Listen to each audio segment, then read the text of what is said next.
The silent guardian, the deep, cold waters of the Pacific Ocean stretched infinitely above. Down in the abyss, hidden from the world, lay Facility 9, a top-secret prison designed to contain supernatural criminals too dangerous for the surface world. Omar, known by his codename the Phantom, sat alone in the facility's cafeteria, eating a simple meal. His uniform was dark, reinforced with light armor in case of emergencies. Around him, other guards talked in hushed tones, their voices carrying a mix of boredom and unease. No one ever truly relaxed in Facility 9. He picked up his metal tray, staring at the mashed potatoes and protein slab. His life had become a cycle of endless shifts, patrolling dimly lit corridors, monitoring prisoners whose very existence defied logic. His earpiece buzzed. "Phantom, we need you in Block C. One of the prisoners is acting strange." Sighing, Omar stood, tossing the half-eaten meal aside. The prison's beating heart Block C was one of the most heavily secured sections of the prison, housing criminals with extreme abilities. The automated security doors hissed as Omar entered, the reinforced walls humming with the low vibrations of active energy fields. A guard stood outside Cell 17, his face pale. Inside, the prisoner known as the Shroud was curled up in a corner, whispering to himself. He had the ability to turn into pure shadow, making him nearly impossible to contain without the facility's specialized restraints. Omar stepped closer. Something felt off. "He knows."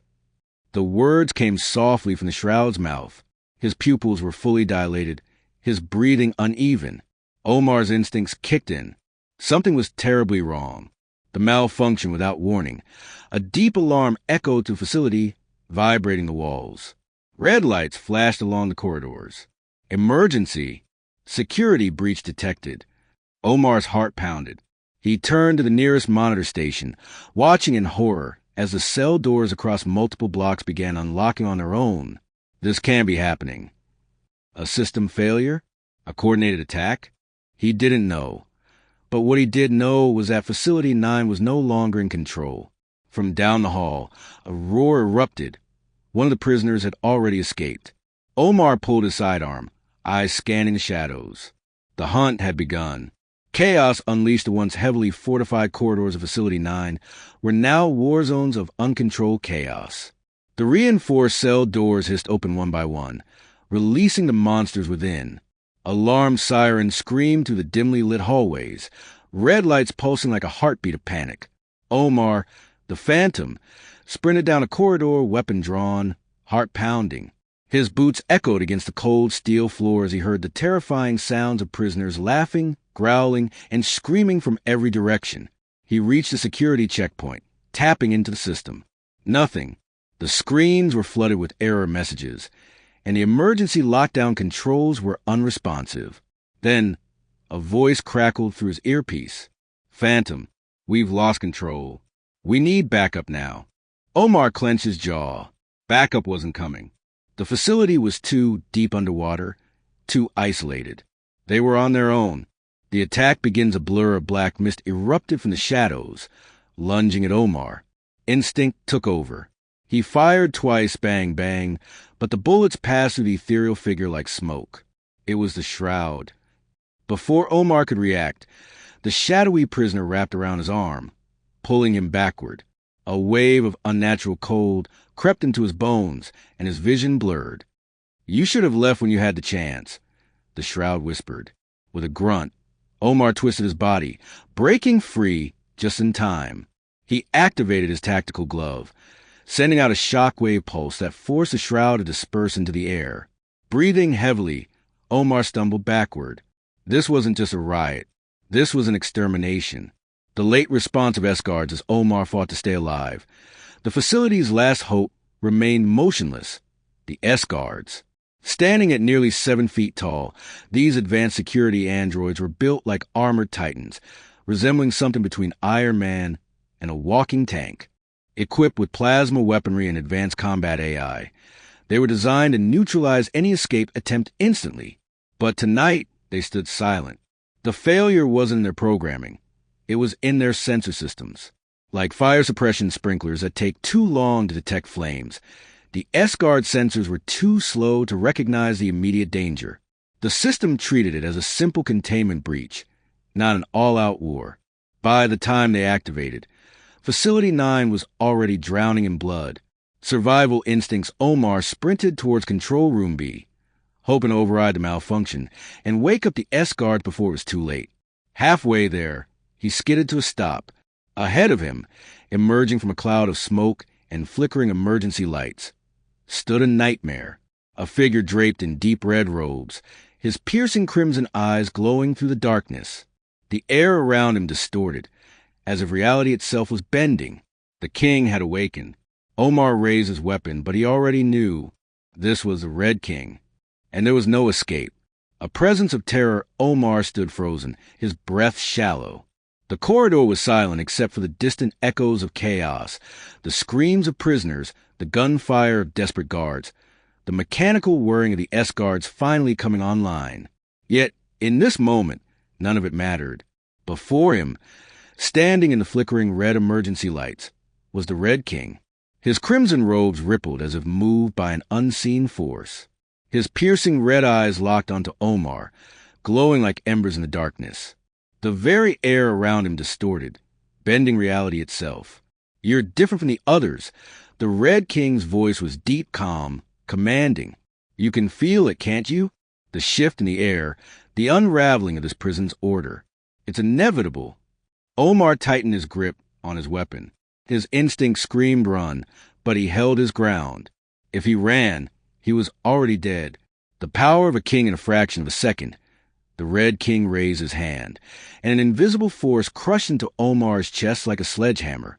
Omar was sent flying backward, slamming into the steel wall with a painful crunch. His vision blurred as pain shot through his ribs. "You are nothing but a ghost here, Phantom," the Red King said as he walked forward. "A warden in a dying prison." Omar coughed, forcing himself to stand. He needed a plan. With shaking fingers, he activated his tactical glove, sending a high-frequency pulse aimed at the Red King's nervous system. The air shimmered, but the Red King simply tilted his head. Then, with a flick of his wrist, the pulse reversed. Omar felt a sudden surge of pain explode in his skull as his own attack was turned against him. "Did you think your technology could bind a king?" The Red King's voice was filled with amusement. "Foolish." Fell to one knee, gripping his head. His vision swam, his balance faltered. He was losing. The S-Guards finally activate then. A new sound cut to the chaos, the heavy metallic stomps of approaching machines. The S-Guards had finally awakened. Towering figures, nearly 7 feet tall, their sleek metallic armor gleamed in the emergency lights. Their glowing blue visors scanned the battlefield, their plasma cannons charged with a deep, vibrating hum. The facility's last hope had arrived. Hostile entity identified.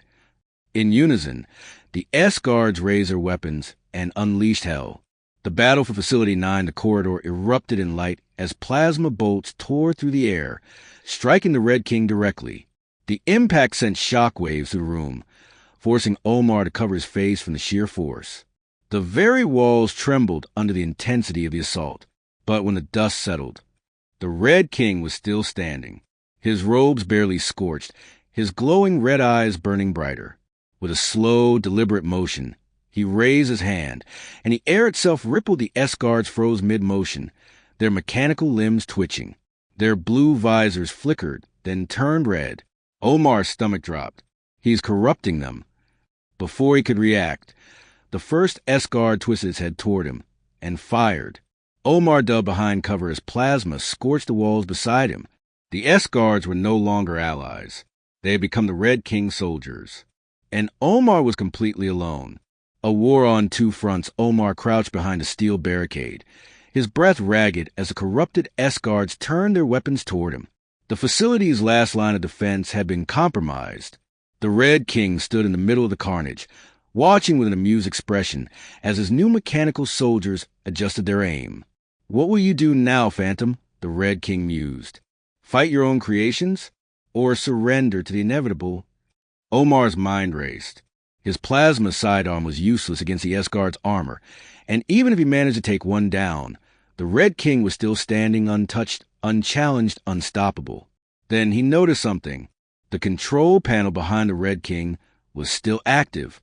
If he could reach it, he might be able to override the corruption signal and bring the S-Guards back under control. But getting there was another story. A desperate gamble, Omar took a deep breath, steadying his nerves. Then, without warning, he grabbed a smoke grenade from his belt and hurled it toward the Red King's feet. Uff! Thick cloud of gray smoke erupted, swallowing the battlefield in an instant. Before the S-Guards could adjust their scanners, Omar moved, darting through the haze, using confusion to close the distance toward the control panel. His boots pounded against the steel floor. 10 meters. 5. Suddenly, a force slammed into his chest. Omar gasped, lifted into the air as an invisible grip crushed his ribs. The Red King had found him through the smoke. Clever, the Red King said, tightening his hold. But not enough. Omar struggled, his vision darkening. His arms felt like lead, his lungs burned. He needed to act now. Summoning every ounce of strength, he reached toward his tactical glove and triggered an electromagnetic surge, a last-ditch counterattack. The pulse disrupted the Red King's grip, sending Omar crashing to the ground. He rolled, scrambled forward, and slammed his hand onto the control panel. System reboot, the screen flickered. Admin override engaged. Omar's fingers flew across the console. He activated a hard reset on all S-Guards, cutting them off from the Red King's influence. For a moment, nothing happened. Then the red glow in the S-Guard's visors flickered. Then switched back to blue. Primary objective reestablished. Containment mode engaged. The Red King turned, his amusement vanishing as the S-Guards raised their weapons, this time at him. They were back under Omar's command. The fall of the Red King fire. The corridor erupted in plasma blasts, the concentrated barrage slamming into the Red King from all directions. He raised his hands, summoning his power, but even he could not stop the sheer force of the attack. The walls shook, sparks rained from the ceiling, and the very air distorted from the energy unleashed. The Red King staggered back, his robes burning, his form flickering, as if his very existence was being ripped apart. This is not the end, he snarled. With one final pulse of crimson energy, he vanished, his body disintegrating into a cloud of red mist that faded into the darkness. The aftermath silence fell over Facility 9. The S-Guard stood motionless, scanning for threats. The halls, once filled with screams and chaos, were now eerily still. Omar slowly stood, his body aching, his uniform scorched. He glanced at the flickering security monitors. The breach was contained. The prisoners were either neutralized or recaptured. The Red King was gone. For now, Omar exhaled, pressing a hand to his side where bruises were already forming. He was the only survivor. As the emergency systems rebooted, the intercom crackled to life. Containment protocols reestablished. Facility secure. Omar leaned against the control panel, exhaustion washing over him. Facility 9 had survived, but he knew one thing for certain. The Red King would return.